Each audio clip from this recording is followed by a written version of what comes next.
Uma pessoa pode ter muitos instrutores no início de sua busca, mas quando o coração e a alma estão firmemente estabelecidos em um relacionamento guru-discípulo, ordenado e abençoado por Deus, o discípulo passa a ter um só guru e nenhum outro instrutor daí em diante.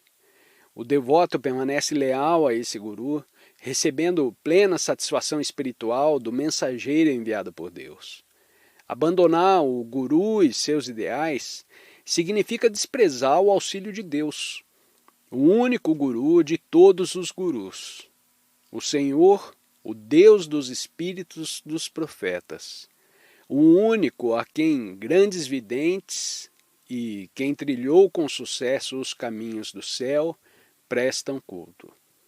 O contato espiritual entre a alma do guru e a do discípulo é de amizade e amor divino eternos e incondicionais, sem qualquer mácula de considerações egoístas. O amor humano é condicional e fundamentado em mérito e apegos inatos. O amor divino incondicional é o amor crístico, com que Deus acolhe todos os seus filhos, sejam eles importantes ou humildes, desobedientes ou virtuosos, sob qualquer circunstância. Somente um mestre, alguém que tenha se libertado do ego com todos seus preconceitos e expectativas egoístas, é capaz de servir como um perfeito instrumento, através do qual o amor divino possa fluir sem limitações. Naqueles que são espiritualmente receptivos, a lealdade ao guru surge de modo espontâneo, quando o coração do discípulo é inundado pela aura do amor incondicional do guru. A alma que encontrou, por fim, um verdadeiro amigo, conselheiro e guia. O discípulo se esforça, então, por retribuir o amor incondicional do guru, especialmente quando submetido à prova. Assim como a fé e a lealdade dos discípulos de Jesus foram frequentemente testadas pela incompreensão. Muitos estavam com Jesus nos banquetes e sermões, mas quão poucos diante da cruz. Todavia, entre os seguidores leais, os discípulos adiantados ajudam muito o Mestre de diversas maneiras, tanto os comuns quanto os singulares. Até mesmo um Cristo dificilmente poderia cumprir sua missão sem aqueles que são constantes e que se mantêm em sintonia com ele. Jesus conhecia a lei secreta da emancipação inerente ao relacionamento guru-discípulo e o seu pacto de mútuo auxílio, quando Deus começou a enviar-lhe os discípulos destinados a ajudá-lo e a alcançar a libertação com sua intermediação. Em André, Jesus encontrou a receptividade para intuir a presença da consciência crística no veículo corporal do Mestre. Em João, o discípulo amado, Jesus percebeu a devoção que faria com que esse discípulo permanecesse constante e o conduziria à profunda experiência da ciência yoga da união divina, que mais tarde ele viria a registrar no livro do Apocalipse. Em Simão Pedro, Jesus discerniu uma força divina sobre a qual estabeleceria as primeiras fundações de seus ensinamentos, e predisse que a vida espiritual de Simão seria tão firme como uma pedra.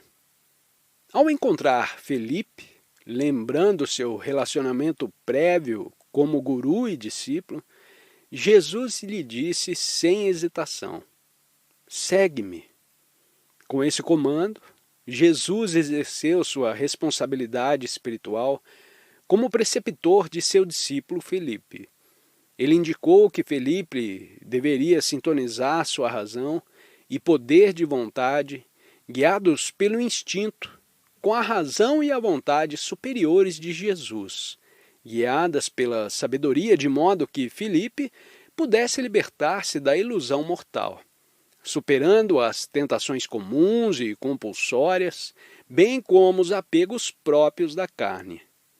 A ilusão e os maus hábitos podem sobrepujar por completo o discernimento e o poder de vontade de um discípulo durante testes cruciais, quando os ditames factícios de sua própria razão lhe parecem válidos e até mesmo virtuosos. Em tal estado, o discípulo não deveria confiar em suas próprias decisões. O mal veste um disfarce de razão virtuosa para seduzir a pessoa desavisada que se apraz em aceitar conclusões que servem a seus propósitos. As determinações deveriam ajustar-se à sábia orientação do preceptor, e é preciso segui-las obedientemente, mesmo que a razão obscurecida do discípulo se rebele. Enquanto na ilusão, o devoto pode vir a constatar que mesmo um empreendimento assumido com a melhor das intenções pode resultar em desastre, pois Satã, o tentador metafísico universal, procura de todos os modos instigar o falso discernimento e um comportamento não espiritual no devoto virtuoso que segue o caminho espiritual. Meu guru, Shri Yukteswar, disse-me o seguinte quando me aceitou para treinamento: permita-me discipliná-lo, pois uma vontade livre não consiste em fazer coisas de acordo com os ditames de hábitos pré- e pós-natais, ou conforme caprichos mentais, mas em agir de acordo com as sugestões da sabedoria e do livre-arbítrio. Ao sintonizar sua vontade com a minha, você encontrará liberdade. Ao me colocar em sintonia com a vontade dele, guiada por Deus e pela sabedoria, encontrei a liberdade. Shri Krishna afirma no Bhagavad Gita: ao compreender essa sabedoria transmitida por um guru, tu não cairás novamente na ilusão.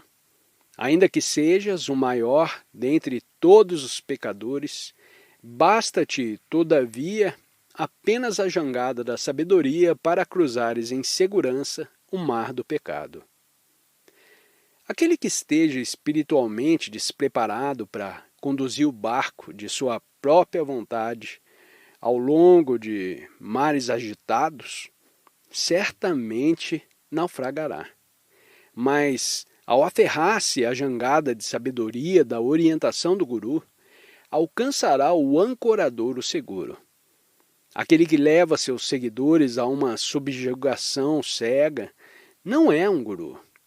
Instrutores que controlam seus estudantes de acordo com um padrão dogmático, tornando-os submissos, destroem o poder de livre-arbítrio de seus seguidores. Tais instrutores desejam que o estudante pense somente como eles. A obediência a um verdadeiro guru, entretanto, não produz qualquer tipo de cegueira espiritual no discípulo. Ao contrário, o guru deseja que o discípulo mantenha abertos os olhos de sua razão. E, além disso, ele ajuda a desenvolver no discípulo um outro olho, o olho único, da sabedoria e da intuição, por meio do qual o discípulo possa agir sabiamente a partir de seu próprio livre-arbítrio. Um guru disciplina o discípulo apenas até que esse possa orientar-se por meio do desabrochar de sua própria sabedoria da alma. O guru enviado por Deus não abriga qualquer interesse egoísta, apenas o mais elevado interesse pelo discípulo. Todos necessitam de um espelho psicológico em que possam ver as imperfeições que se tornaram uma parte usual e estimada da personalidade adquirida, originária de sua segunda natureza. O guru atua como esse espelho. Ele conserva, diante do devoto, um reflexo da perfeita imagem de sua alma, sobre a qual estão sobrepostos os defeitos do ego que ainda desfiguram tal perfeição. De forma clara ou velada, o guru traz à tona no discípulo lições a serem aprendidas, que talvez durante encarnações haviam permanecido arquivadas em algum recanto empoeirado da consciência, numa opção que mais cedo ou mais tarde se torna inevitável. O devoto aceita e aprende, ou se esquiva e evita tais admoestações. Tornando-se mais sábio a partir de tal aprendizado, ele se aproxima da libertação. Ou, se teima em satisfazer o ego, a ilusão continua a dominá-lo firmemente. Muito poucas pessoas desfrutam de uma vontade verdadeiramente livre. Seguir os próprios desejos, compelido pelos ditames de instintos e hábitos, ou ser bom e evitar o mal simplesmente por estar acostumado a esse bom comportamento, isso não é liberdade.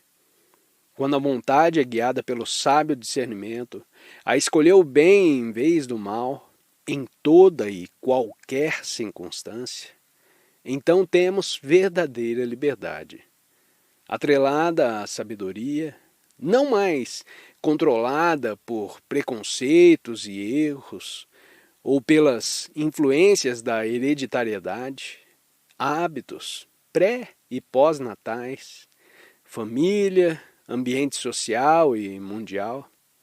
A vontade se estabelece na retidão. Antes disso, o caminho de toda a retidão consiste em seguir a sábia orientação e o sadhana de um mestre divinamente capacitado para conferir iluminação aos outros. Tal foi o mestre, reconhecido pelos discípulos de Jesus, em cuja graça e bênção eles começaram, um a buscar abrigo espiritual.